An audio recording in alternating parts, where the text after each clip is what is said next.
seeing there's lots of people I haven't seen for a while. So hi, welcome. Thanks so much for taking the time to join us today. Just a couple of housekeeping things to begin with. Really encourage as many of you as possible to keep your cameras on, unless it's a Wi-Fi issue, because we love to see you, and I think your colleagues love to kind of just have a chance to see you here today too. If you're not speaking, if you wouldn't mind muting your mic just because of the echo and the feedback we get sometimes. And then if you think of a question during the town hall, please feel free to put it in the chat box, or later on when we get to the question part of the session, it will also invite you to use the raise your hand function if you'd like, if you're comfortable kind of speaking your question. So we wanted to give you a couple of options there. And then I think Jen's already received a few questions too that she'll probably read out when we get to that point of the meeting. So welcome again. And before we start the meeting, I just want to acknowledge that we are on Treaty 1 territory, the traditional gathering place of the Anishinaabe, the Cree, the Oji-Cree, Dakota, and Dene people, and the traditional homeland of the Métis Nation. Every time we acknowledge this truth, we have an invitation and an opportunity to reflect on what we do and what we can do to make Manitoba a better place for everyone who lives here. As I said in the statement that I sent out by email and that I shared after we heard about the 215 children's remains found in Kamloops, we know that we have done harm in the past, and we know that we are continuing to do harm every time someone has to leave their home and family to receive services. So we are committed to change and to improving our services so that they were equitable and safe for everyone. I'd like to now invite Jennifer Kalimnik to lead us through a mindful moment. Thanks, John. Hi, everyone. I'm so excited to see faces, no masks in front of them, and people I haven't seen in a long time. I don't know about you, but I do know that for me, the last 15 months, but especially the last several weeks, have been really hard. This third wave has hit myself. I've felt like it's sort of relentless, and I'm tired, and I'm really looking forward to shifting into the new realities. And when I talk to people, I'm hearing many of the same things, that people are missing their families who are living far away, or even their families who are here that they can't get together with. But I've found over the last week that things have really started to feel a little bit more hopeful for me. And I hope for you as well. My family members are starting to get their second doses of their vaccine. I've been vaccinated, and I feel safer when I get out there into the community and seeing people. And I'm starting to see that light at the end of the tunnel, that we may be able to get together, have barbecues, spend some time with people that we've been missing.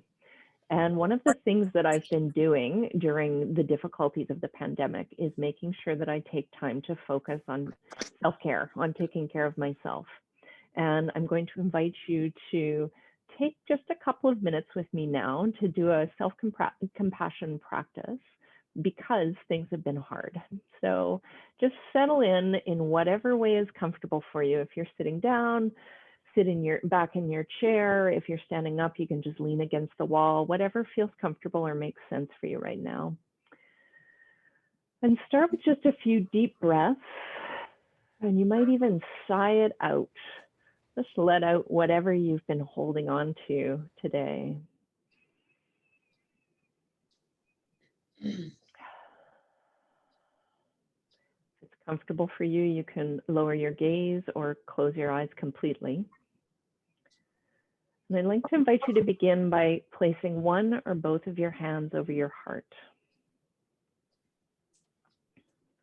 Your heart has probably had some challenging moments in the last 15 months. So take a moment just to notice the warmth and kindness of your own touch, and perhaps how your body is responding. Send yourself some love from your hands straight to your own heart.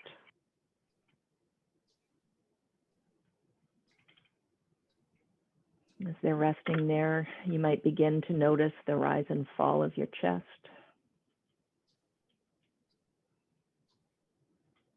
Feel the beating of your heart. Just for a moment, let all your attention rest on these sensations.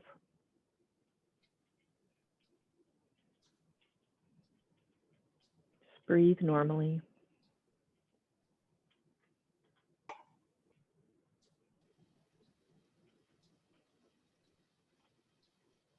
Now, in your mind's eye, give yourself a message, something your heart really needs to hear right now. Maybe it's something like, this too shall pass. Or may I be happy. May I be happy. May I be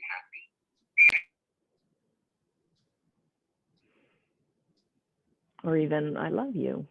Whatever your heart needs to hear right now.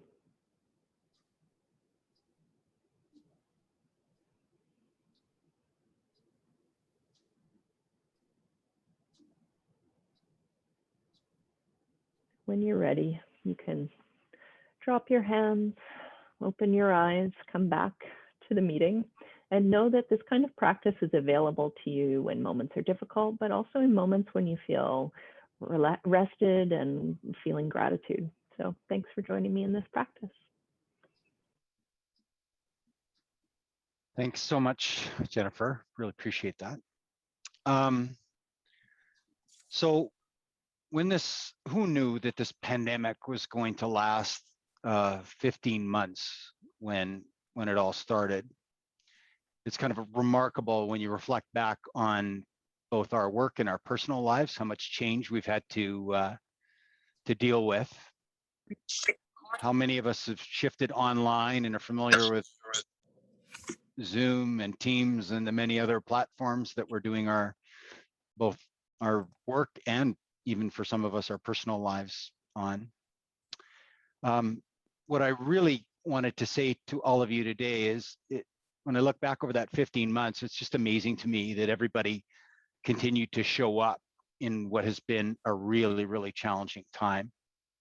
And it wasn't just for a month, it's been 15 months.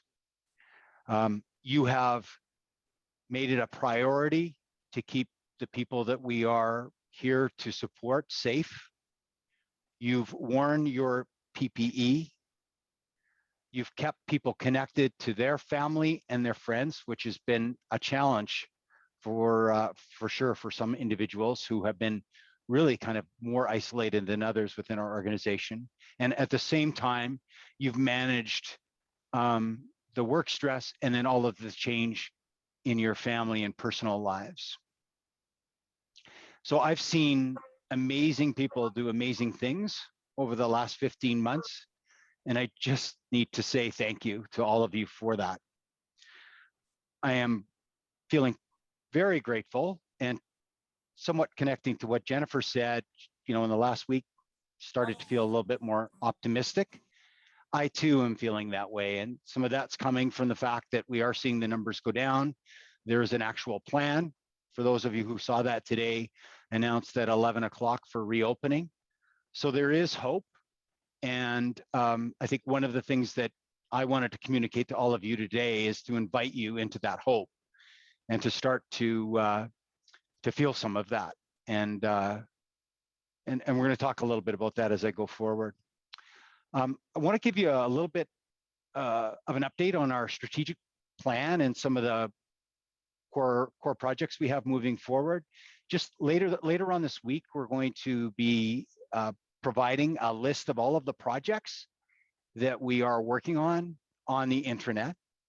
And just to remind everyone, they're all tied to the pillars of our 5-year strategic plan. And those pillars are innovation, quality of life, communication, advocacy, workforce development, and capacity building. So as we move forward out of the total focus on COVID work and start to do some of the projects, we are wanting people to take a flexible and compassionate approach. What I mean by that is we're not asking you to do everything all at once here. We know that this shift is going to take some time. and you relying on the people that you work with. But we also know that people are excited to get back to non-COVID work. I have talked to numerous people that have said, I'm really looking forward to just kind of get back into the regular projects that we did. And today I want to talk about two of the projects. There are many more, but two I'd like to highlight. And one of them is in the area of diversity and inclusion.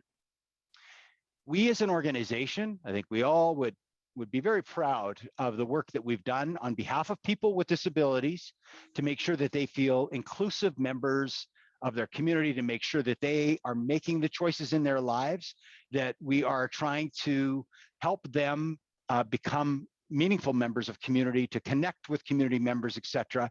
We are known as a leader in that. We have other organizations that come to us and ask us, what would you do in this situation? Can you give us advice? How would you advocate in this situation? And I think that's a great compliment to this organization, and we've done great work there. And we're going to continue to do great work. But we haven't spent the same amount of effort and time on our own staff and volunteers. So how do we ensure going forward that we are a diverse organization that reflects both the people we support and our community as a whole? How do we become an even more safe and inclusive employer? We've done work on respectful work policies. We celebrate many special events, cultural in nature, et cetera, within this organization. We share stories and experiences of newcomers. We also recently created a diversity and inclusion statement that we publicly posted for staff. But my message today to all of you is that we haven't done enough. And I'm going to start by saying that I haven't done enough as a leader in this organization. And I think that through conversations that I've had with the LGBTQ2S+ communities and BIPOC communities, representatives from them, I have heard very clearly that we have a lot of different areas that we need to improve on. So we are going to make this a priority. And as we move forward, we're going to come out to you and we're going to ask you a number of questions. We're going to start late summer, early fall. And from that, we're going to build a plan. I really want to encourage you to participate. So the plan that we're going to build is probably going to require us to do some new training. It's probably also going to require us to do some self-reflection. For me as a leader, I've already started some of that from some of those conversations that I've had from some of our staff that don't feel included. And so I invite you to also join me on that journey as we move forward. I also wanted to today give you an invitation to join the Diversity and Inclusion Committee. We have 3 subcommittees right now of that committee that are operating. We have the LGBTQ2S+ community that's as a group of people meeting on a regular basis. We have representatives from of the people of African heritage that are meeting on a regular basis and giving us some advice. And we have our Indigenous Knowledge Keepers group that's meeting. So I'd like you to come, to contribute, to learn, to listen, and to hopefully to leave with a better understanding and more competence in the area of diversity, inclusion, and equity. I'm going to specifically invite you to reach out to 2 people today if you're interested in getting involved in that committee. They're Jennifer Kalenmik, who just did our mindful moment, and Bree Brown, who's a member of our staff here at St.Amant. So please, if you could, give this some serious thought. If you're hesitant on whether or not you're going to get involved, get involved. I invite you to. Please do. So at this point in time, I'd just like to run a quick poll, if we could. Laura, I'm just going to ask you to pop that up for us. Just give you a minute to complete it. So St.Amant cultivates a culture where people of all backgrounds are welcomed and valued. Just take a minute.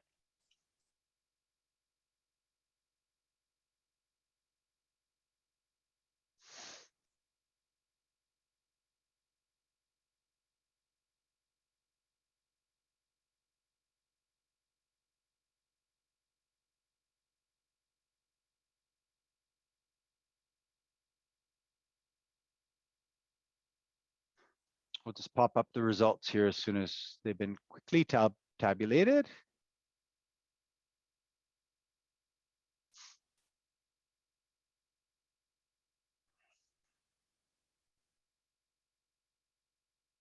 So 30% agree that we have created that culture, 62% or agree strong, 30% agree wholeheartedly, 8% say not really, and 1% says they disagree.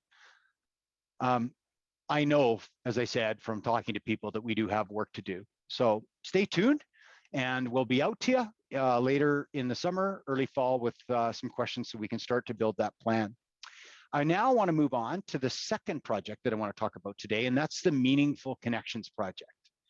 So this is based on a few things. We know that most of the relationships of the people that we support are with people that are paid. Very few have intentional kind of free-flowing relationships. Many people's friendships are focused on the people that they live with, the people that they kind of socialize with at their day programs, and just generally the people they spend time with. Paid staff, I do want to acknowledge all of the staff, and I would include myself in this. We develop intentional and very friendly relationships. But at a point in time, we're all employees with, we won't be here. And that means that we won't necessarily always be a long-term friend in the people we support's relationship in their lives. We know that research says that loneliness is a problem for the general population, but even more so for people with disabilities. The American Psychological Association in 2017 published an article, So Lonely I Could Die. It talked about social isolation and loneliness significantly increases early mortality for people, more so than even some of the leading health indicators. So our goal through the Meaningful Connections Project is to take this on, to acknowledge it. In our strategic plan, we've said for all of the people that we support that don't have someone in their lives that isn't paid, we'd like to have 2 people that aren't paid in every person's life. That's just a minimal goal that we've set as an organization. So how do we get there? Well, we've come up with a few ideas. And the one that I want to share with you today is we've partnered with an organization called Starfire, based out of Cincinnati, that's a little bit farther down the road in this whole kind of concept of helping people build natural relationships. And by working with Starfire, we're going to learn from them, and then we're going to offer training to our staff so that all of us can become facilitators of relationships.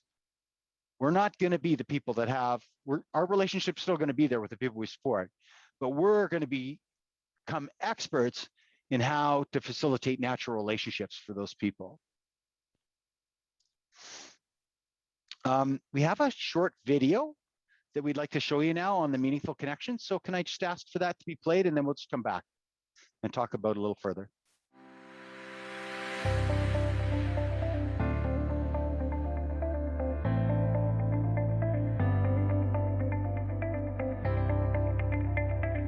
So we're working with Starfire on our Meaningful Connections project. The folks that we're engaging with at Starfire are primarily two leaders from that organization, Tim Vogt and Bridget Vogt. And yes, they're a married couple. Both of them have worked at Starfire for over 20 years now. When we were sort of talking about this Meaningful Connections project, we were understanding very clearly that part of what we needed to accomplish was a transformation in how our staff see their roles and see the tasks that are important in their day-to-day work. And so in considering that, we thought, well, gosh, there's probably organizations out there that have already, embarked on this journey. Maybe we can learn from somebody that's already been doing this. And that's how we found Starfire. Starfire in Cincinnati, Ohio is an organization that underwent that kind of transformation back in 2009 to 2012 or 13, and shifted from being sort of a more traditional, site-based day program for people to go to, and moved themselves to being an organization that works with one person at a time, connects them to the people and relationships in their community, and helps them to uncover their talents and passions so that they can thrive in their communities alongside their neighbors. That sounded just like what we were trying to do here, and we were very excited when we reached out to them, and they were willing to sort of embark on this 5-month mentorship journey with us. Starfire went through its transformation when Tim was in the role of executive director.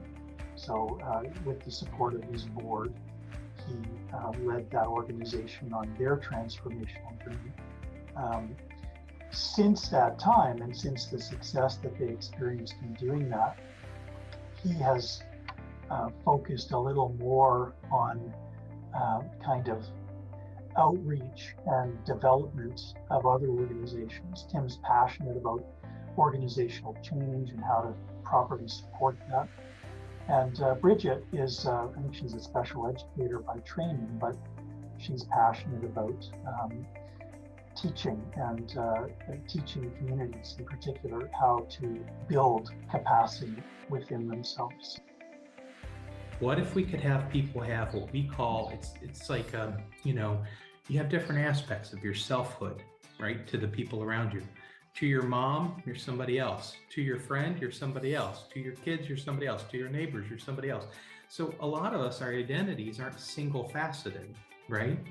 It's more like a disco ball with a lot of different interesting, reflective, shiny, fun surfaces. Instead of this single faceted identity, disability, that defines where we go, who we hang out with, what we do, and who we live with, right?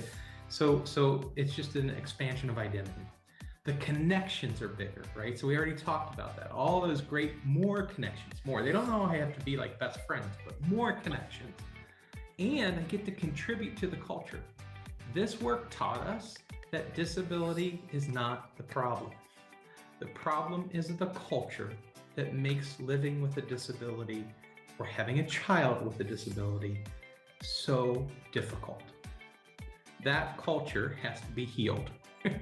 And guess what? Guess who gets to heal it? We do. And guess who else gets to heal it with us? People with disabilities. And guess who else gets to do it with us? Families of people with disabilities and neighbors of people with disabilities. The whole cool thing is we've been focusing on the wrong thing this entire time, which is how do we fix autism or Down syndrome or whatever label we want to give people. In reality, the problem was how do we invite those people to work shoulder to shoulder to fix the culture that's making their life hard. And it could be a lot of fun. Way more fun than sitting around and talking about cooking skills or measuring whether people can tie their shoes or deciding whether or not they're allowed to have 10 minutes of alone time or not, depending on if they lost their telephone privileges, right? How do we do more of that? See them as partners. That's where we started to really step into more dignified work, was when we could see that people with disabilities, humans with disabilities, and their families were our partners. I think we're just super excited to eventually be able to get moving forward with that that planned engagement that will sort of help us to uncover the values and principles and the transformation that we want to make, and give us some practical tools and approaches and a bit of practice with them walking alongside us to start to support people differently around connecting to community.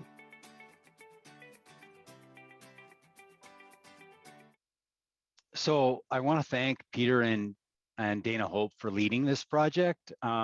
This project, as well as the diversity inclusion projects, they're big favorites of mine.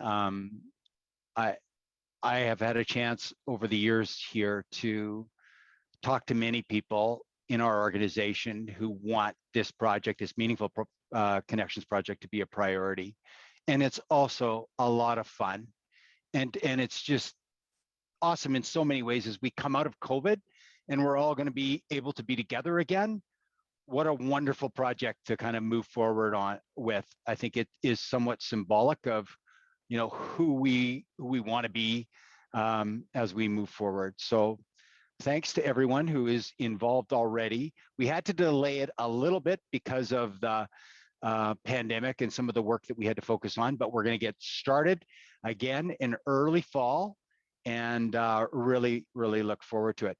And now I think I have another, I'm going to just ask if there's another poll that I can put up. So you have choices here. The Meaningful Connection project is inspiring, sounds challenging, or even sounds overwhelming.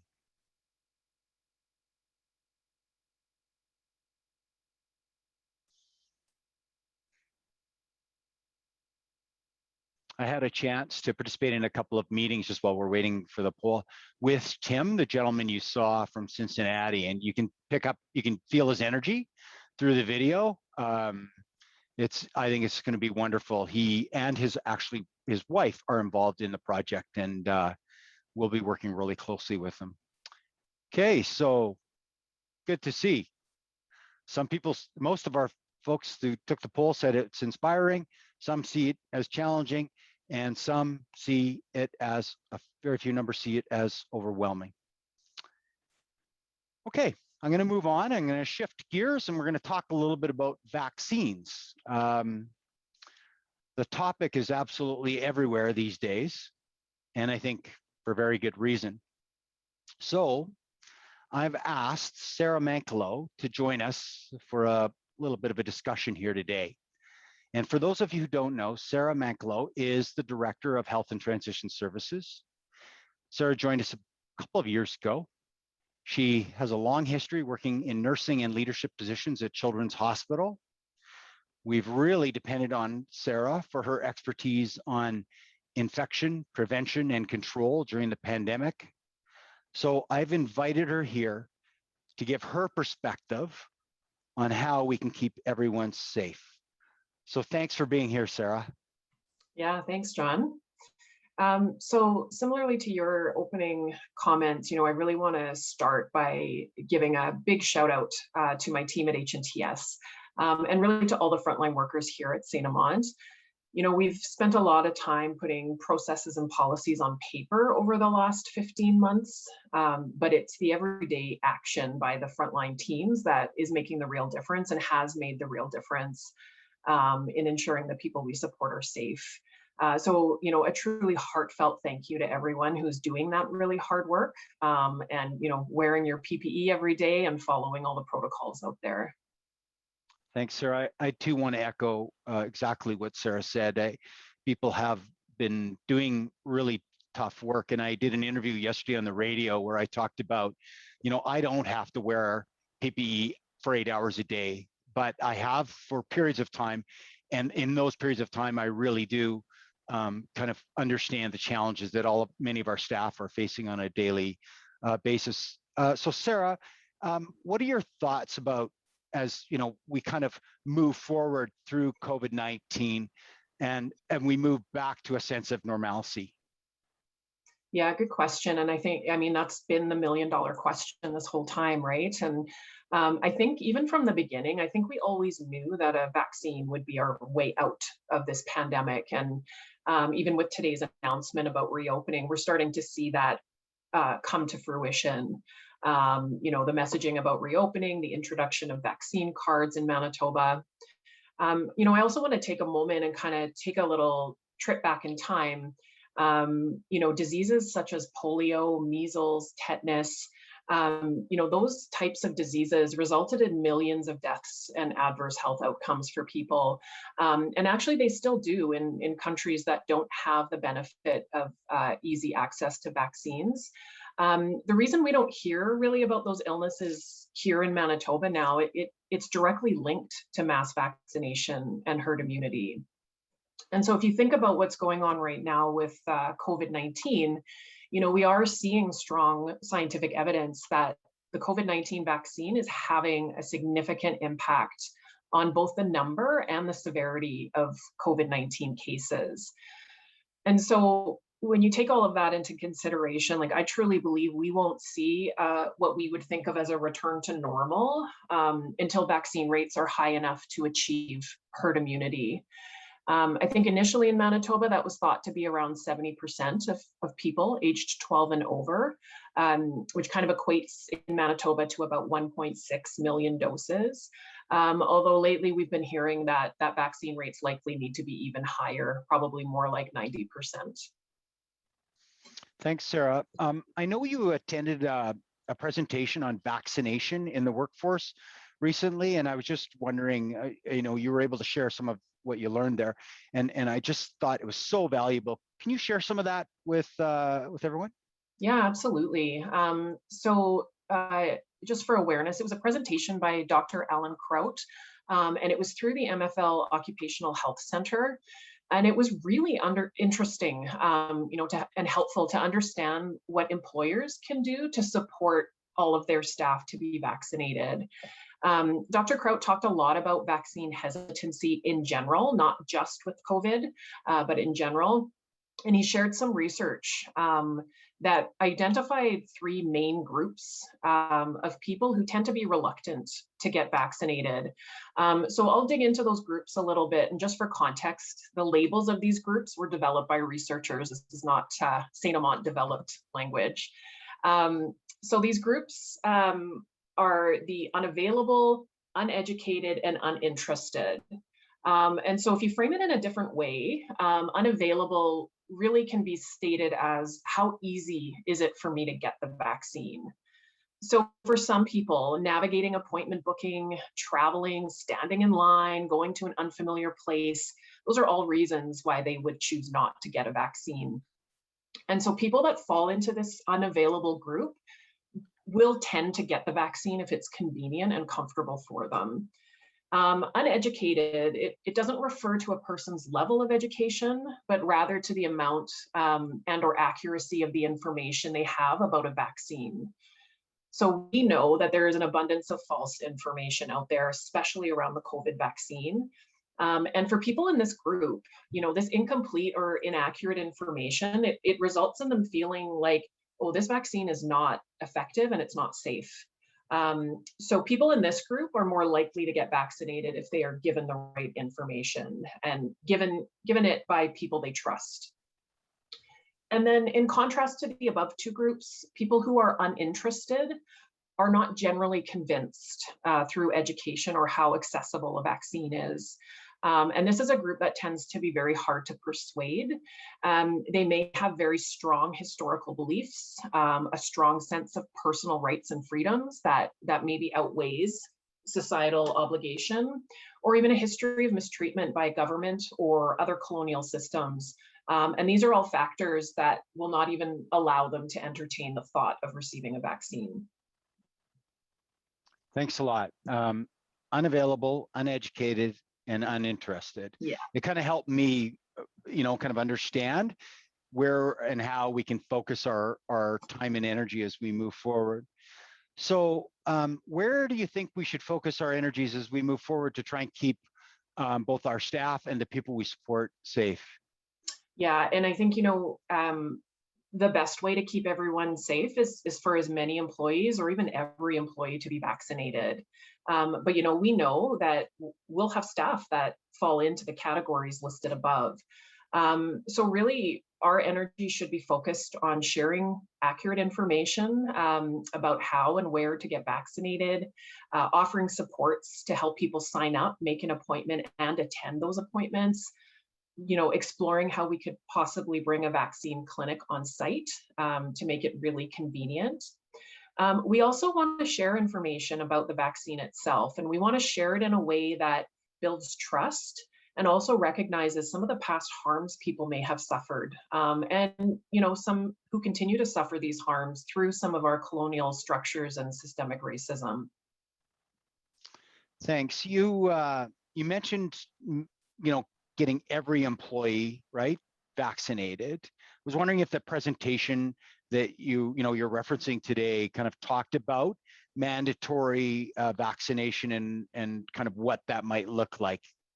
Yeah, you know what, it did. Dr. Kraut did an excellent job of comparing the COVID-19 vaccine to vaccines that are already mandatory for many frontline workers. And so again, it's those old diseases, right? Tetanus, measles, mumps, rubella, diphtheria, hepatitis. And so he compared effectiveness of the COVID-19 vaccine against some of these mandatory vaccines. And the COVID-19 vaccine is right up there with effectiveness with those that are already mandatory. So this is pretty compelling evidence. And there's also studies that clearly demonstrate a decrease in COVID-19 cases and deaths in healthcare workers when they are vaccinated. I think it's also important to note that our best defense against any illness is our immune system. PPE and distancing helps, but PPE is actually considered the lowest form of protection, as there's so many opportunities for human error and accidental breaches that can never be fully avoided. We're all human. And so vaccines help your immune system get ready for battle. It's like knowing your opponent's moves before they even make them. And the other part we really need to think about and consider is that getting vaccinated protects others, especially vulnerable people that rely on others to keep them safe or who may not be able to get vaccinated themselves. So, I think there's a lot of people out there that are talking about adding the COVID-19 vaccine to the mandatory schedule for healthcare workers. So Sarah, I just really want to say thank you for doing this kind of conversation today. I think it's really helpful to our staff to have your perspective. And as I really do consider you to be an expert, so I really appreciate that. And I also just want to say, I know our board of directors is going to want to talk about what are the options around mandatory vaccination. And I expect that conversation to probably happen in the fall. So we're going to take the summer as an organization. We're going to do research, and that research is going to include talking to other employers in the healthcare sector and other employers in the disability sector to try and figure out how we should be supporting people as we move forward. So if anybody was kind of expecting a kind of black and white answer today, I'm sorry we don't have that for you, but we did want to give you an idea of what that path forward might look like. I know at this point, if I could just ask, I think we have a poll on vaccination that I'd just ask if we could pop up. So the biggest challenge I'm hearing around vaccination is access, worry about the vaccine safety, or just general opposition to vaccination.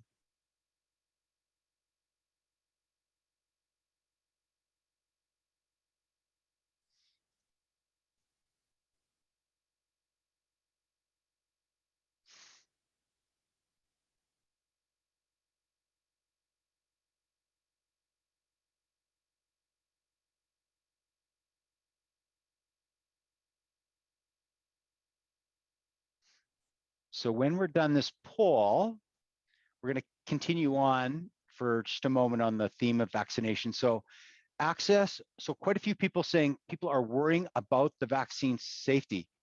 That's very interesting. Okay, that's and general opposition. Thank you for participating in the poll. That's helpful. So as I said, we're going to continue on a little bit with the theme of vaccination. And we have a few stories that we want to share with you. And we're going to do it in the form of video. And I think they're somewhat self-explanatory. So can I just invite the video to be played now?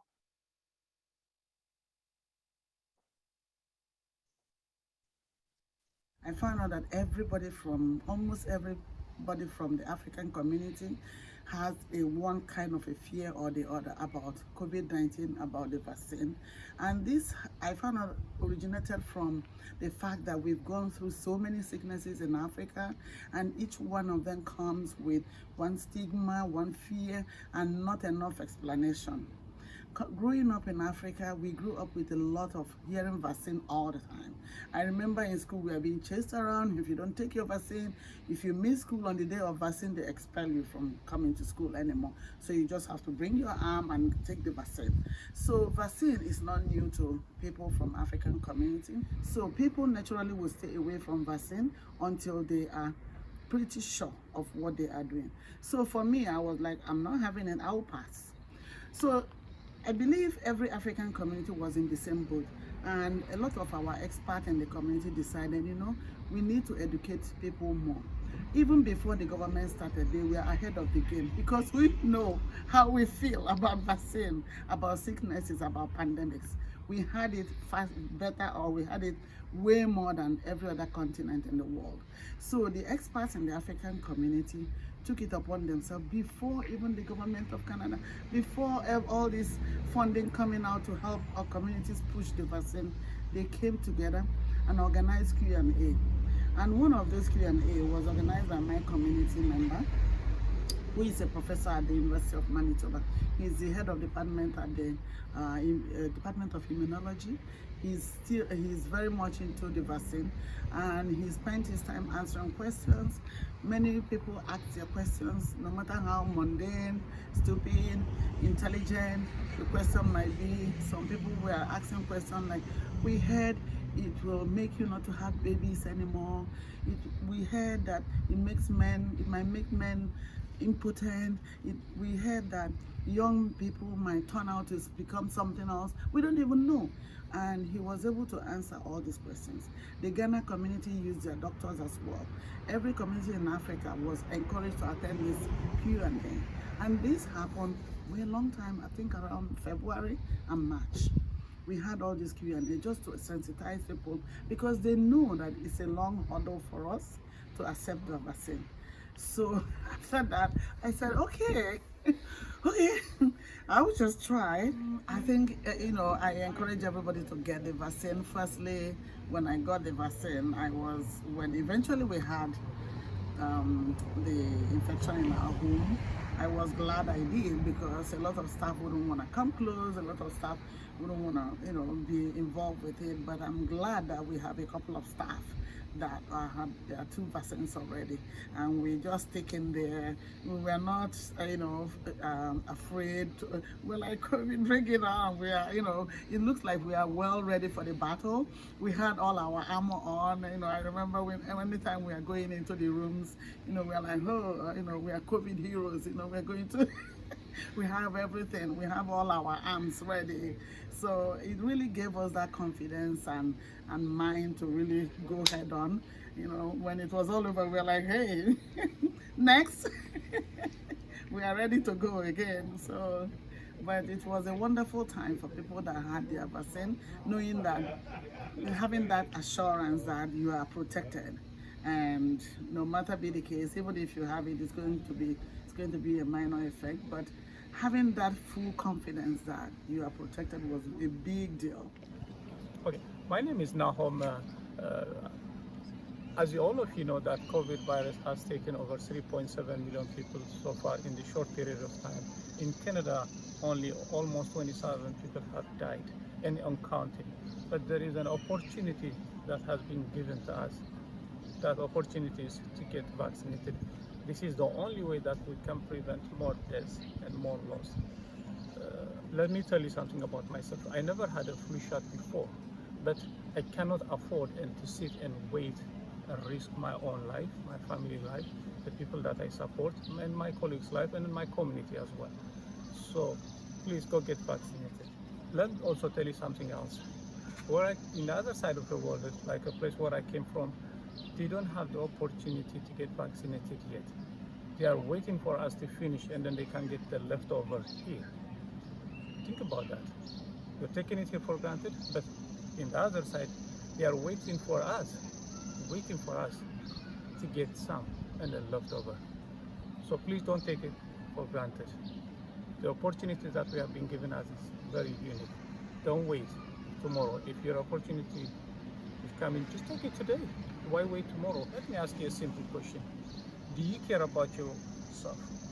Do you really care about your mom, your grandpa, your sister, your brother, your aunt, your friend, your family, your colleagues, and overall the people that you support who are immune compromised?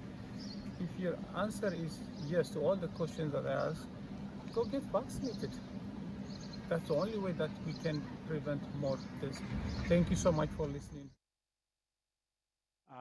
A huge thank you to Florence and Nahom for sharing their stories. And, I was thinking what Florence said about, now I have my armor on, right? And then Nahom saying, just when he said, think about it, meaning, we have a chance to get vaccinated.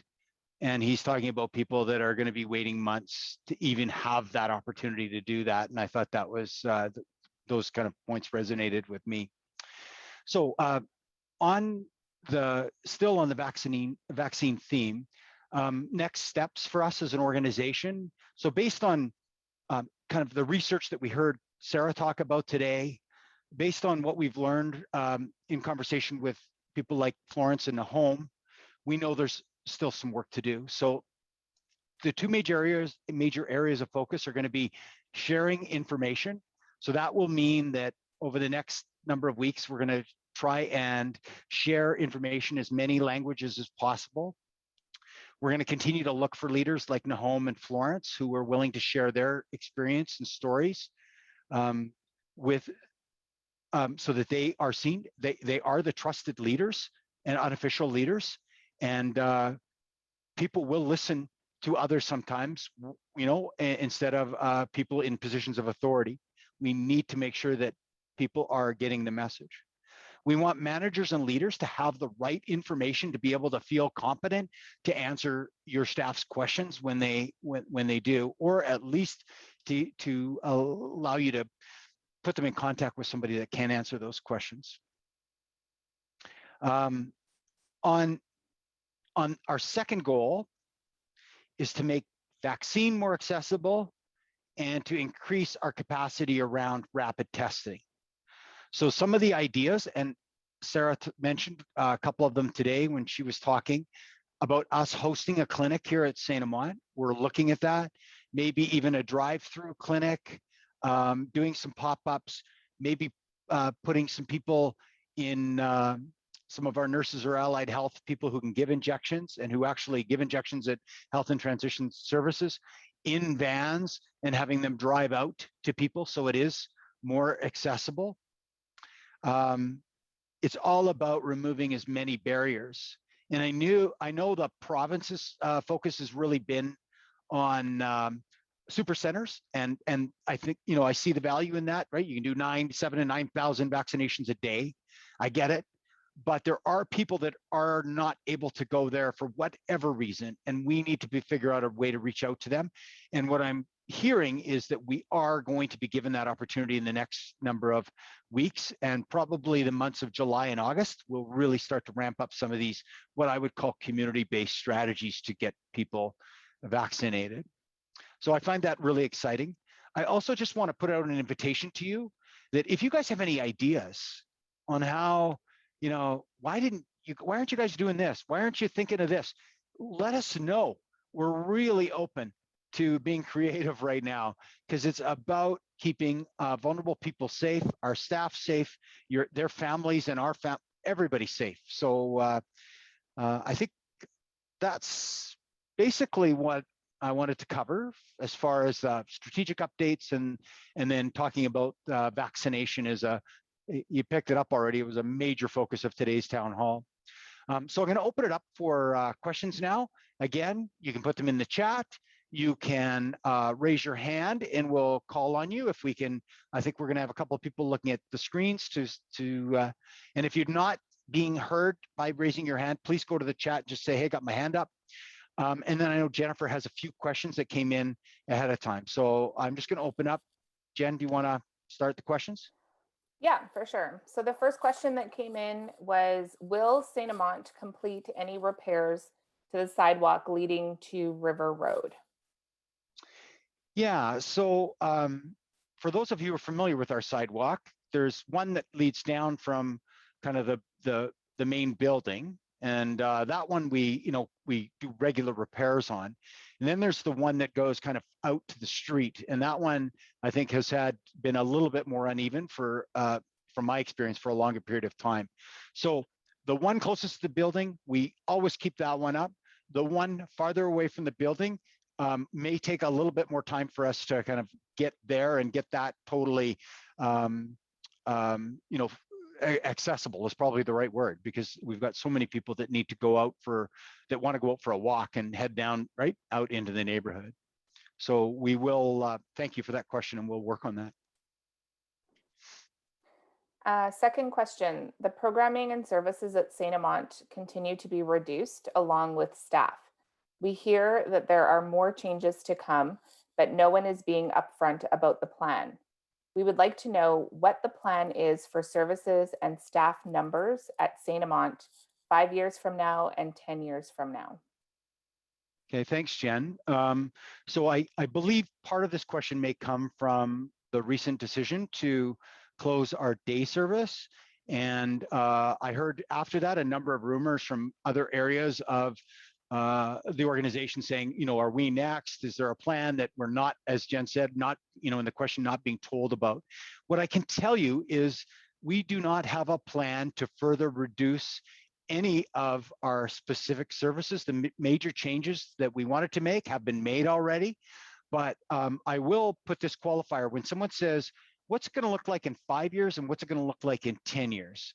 In no way would I want to be a future teller, because I believe that it is the people that we support, and if we listen to them properly, our services should follow them and their needs.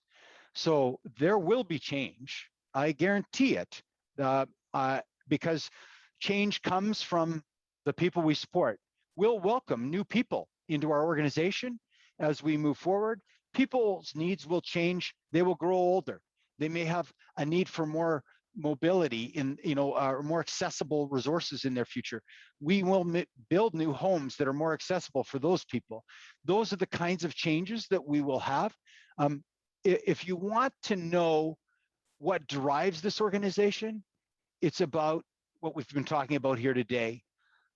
Services being person-centered, services being about community inclusion.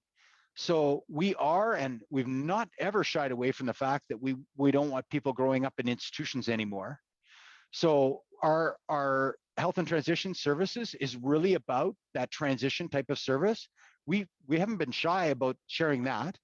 We were very clear when we reduced the number of beds, if you can put it that way, or number of people staying at River Road from 216 in my time when I arrived to 100 right now, because we said we wanted people to have privacy and dignity, and we wanted people to have the opportunity to live in the community. So none of those, there's no secret plan here. I can say that with great confidence. And the drivers are the things that I've kind of mentioned in my answer today. So hopefully that gives some confidence to you as staff about, where this organization is headed 5 and 10 years from now. Thanks, John. When will the next bumping process begin? How much notice will you provide staff? The last one was very difficult with little or no notice, with little or no support. This has negative effects on staff, stress levels, and morale, which directly affects the clients we support. Okay, thank you. So the bumping process is complete. And this is the bumping process referred that was caused by the closure of the day service and a small change we made in one of our acquired brain injury community homes. So that process is complete. I want to acknowledge that it has been difficult on all of those people directly impacted in the bumping process. I know that it's been tough for managers and for leaders. We do also have some principles around workforce and labor adjustment that is very clearly articulated in our collective agreements, and we honor our collective agreements. So as difficult as the process has been, we followed the processes that are outlined and that are negotiated between management and union. And it's all about, at the end of the day, to be as fair as possible to the employees that are impacted. I want to say it may not feel that way, but the end result is about fairness in process. And so I really want to thank people who have had to live through this over the last month and a half to 2 months. Okay, there's another question sort of on that thread, and it's again wondering about job loss, specifically if the numbers of residents are reduced at 440. So as if that was to happen in the future, it's really, I'm not trying to run away from this question, but it really is up to Sarah Mankalo and her team within Health and Transition Services to articulate the needs, staffing needs. I know one thing we talked about is as we move more into the health and transition kind of role, we know we needed to move FTEs over to our crisis response because the ratio needed to support someone in crisis is much higher than someone who isn't in crisis. So we have already started to move resources around within different areas of the building. That will continue as we move forward. And as new models of service are created, I would expect that we would have discussions with our funders around those resources following those people wherever they may go, whether that's within the building or with other service options as we move forward. So there is no planned reduction to our staff at this point in time. We've already talked about the day service, right, decision. So now I'm being asked going forward, do we have any plan around that? We do not. So. Okay, the next question is, are organizations legally allowed to ask staff if they have been vaccinated? And is St.Amant able to make vaccines mandatory for staff? So the first question is, yes, we are as an employer able to ask if someone's been vaccinated, but they have a right, because it's personal health information, to say, I don't want to share that. But we have a right to ask. And then on the second question, you know, are we going to move to mandatory vaccination within this organization? I was trying to answer that a little bit earlier on when I finished the discussion with Sarah. We are going to look at that. We're going to look at it in the context of what other organizations are doing and healthcare organizations, et cetera. And then we're going to have that conversation with our board in the fall. And we'll keep you up to date on how that conversation's going. I know that some organizations have already moved there. What they've done is they've said for new hires, you know, they're going to make sure that people are vaccinated. But for their existing staff, they're going to give them time to be able to be educated and to get access and to do the right thing to get vaccinated. And that you do that over a period of time. We're not usually an organization that comes in and just kind of comes in with the hammer and says, you must do this as of next week. But you can be very clear what our messaging is here today. We want people, as many people as possible, to be vaccinated. And we want to help you do that. We want to help you make that decision because we believe that's how we're going to protect the people we support, the kids, the adults, and I'll extend that to my family and to your family and to our community in general. Thanks, John. On that theme, going into the fall, would staff that are fully vaccinated continue to have to wear full PPE? Yeah, so I'm not going to be able to answer this question black and white today, but I expect at a point in time when the health experts tell us it's okay, we will be able to take off the PPE.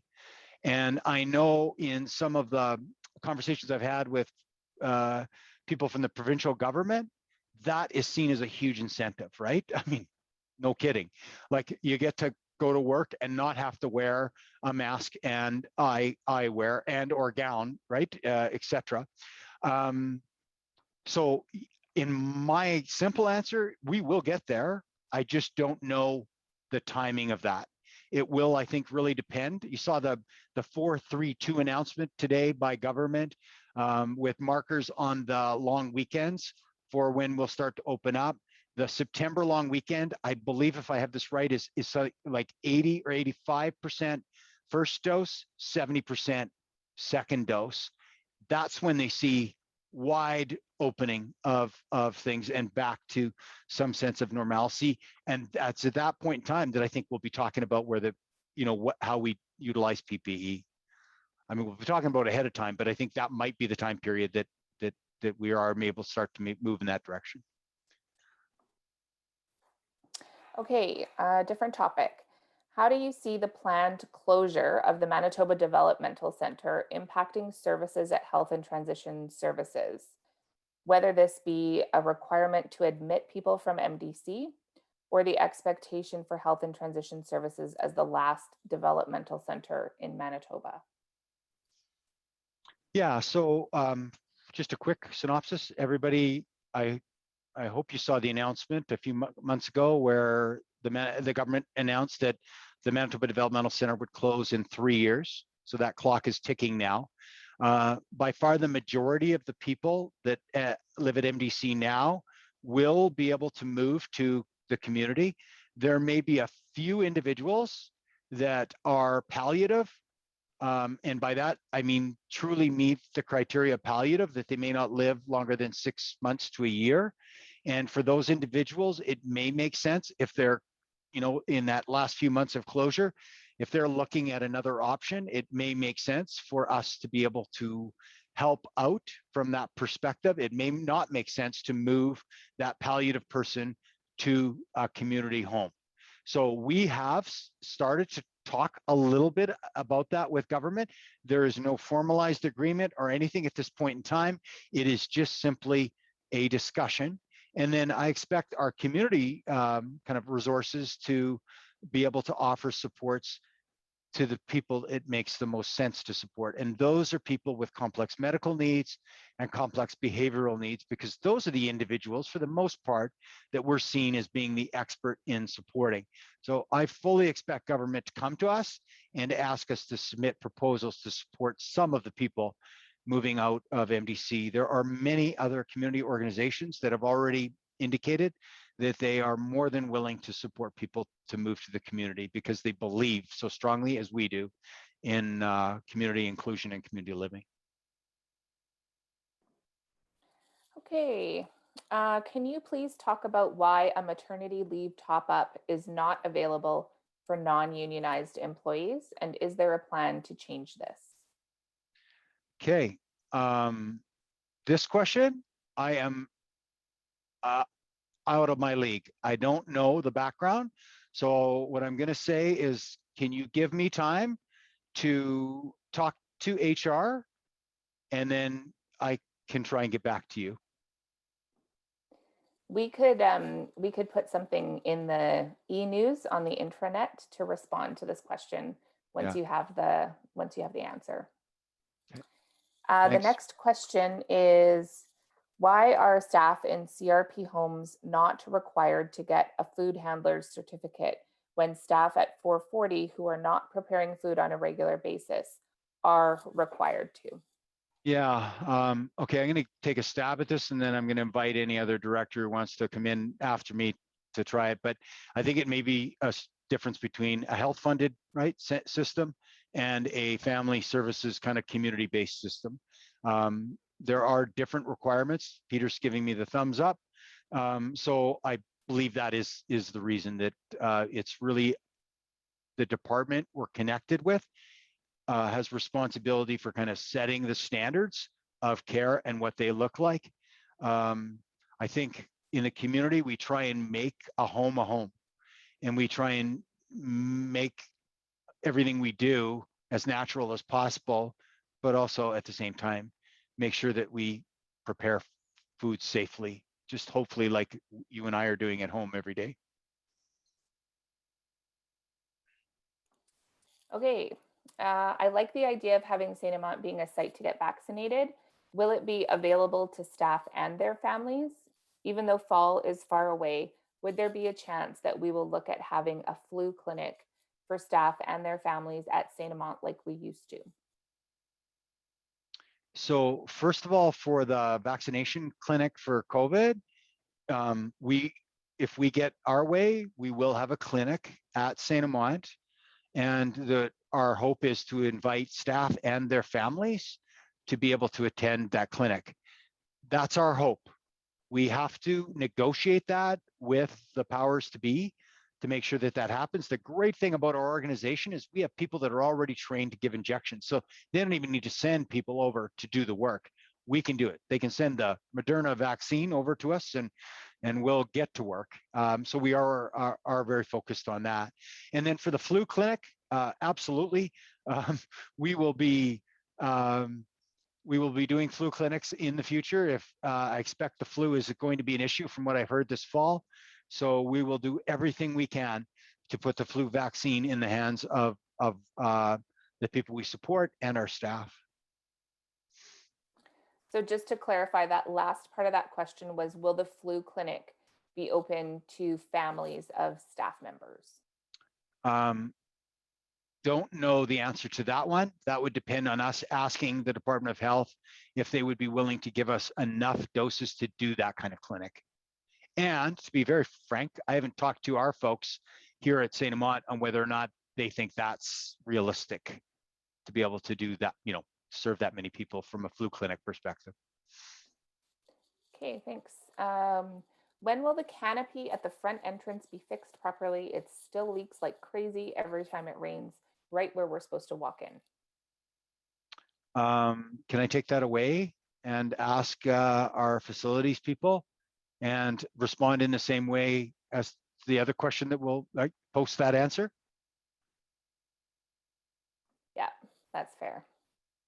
That's the last.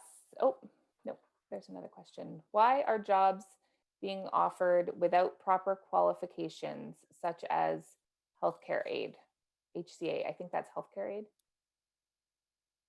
So the HCA, the way I would see that position, that's a position's really quite specific to health and transition services. So the question, if I understand it correctly, is why are we offering positions to people who are not qualified? Yeah? Yeah, that's the question. So I don't know that we are, but I can check and see if that is the case, why it may be. Sometimes employers have to kind of move to a group of people that don't necessarily have all of the qualifications on the date of hire, depending on who's available to hire. And then as an employer, as part of the welcoming and onboarding, we offer that training. And we have done that at different times in our past. So that's the best answer I can give to that question right now, but I can look into it further. Okay. I'm not seeing any other questions right now, unless anybody wants to unmute and ask a question or send any last questions in the chat. Nope, I'm not seeing anything. So I think that's it for questions today, John. Okay, so I'm just going to take a couple of minutes to do a wrap up here. And I think, do we have a poll right now? I almost forgot. This is a very serious poll. Please think hard on this one.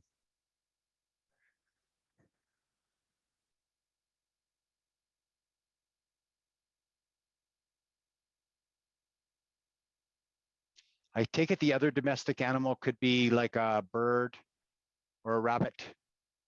Are those domestic? Not sure. I wasn't sure on that category. Goat. Yes. Thank you, Leanne. I would never have thought of goat. Or spouse.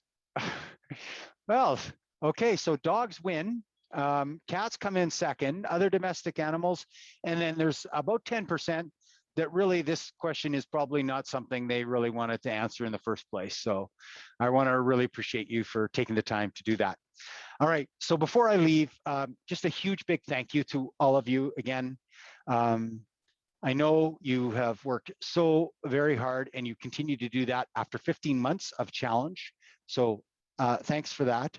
I also want to leave you with a message of optimism, of opening and of hope, because I think it is actually coming. It seems like it from all of the many indicators that are out there. So I also want to acknowledge that reopening for some people might be a little bit scary. For some ways, we've been doing things to keep ourselves safe, and now people are saying, let go of that.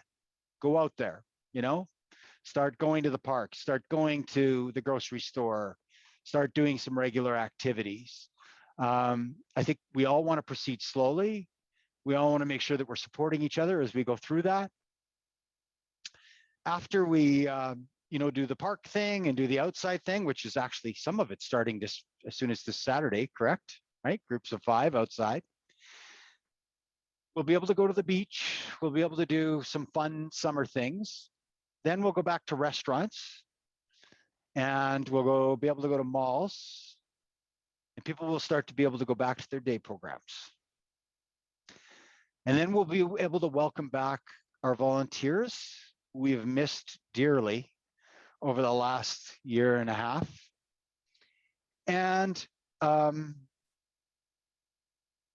I think, that shift will take a few months. So it's not going to happen next Monday. That's a good thing.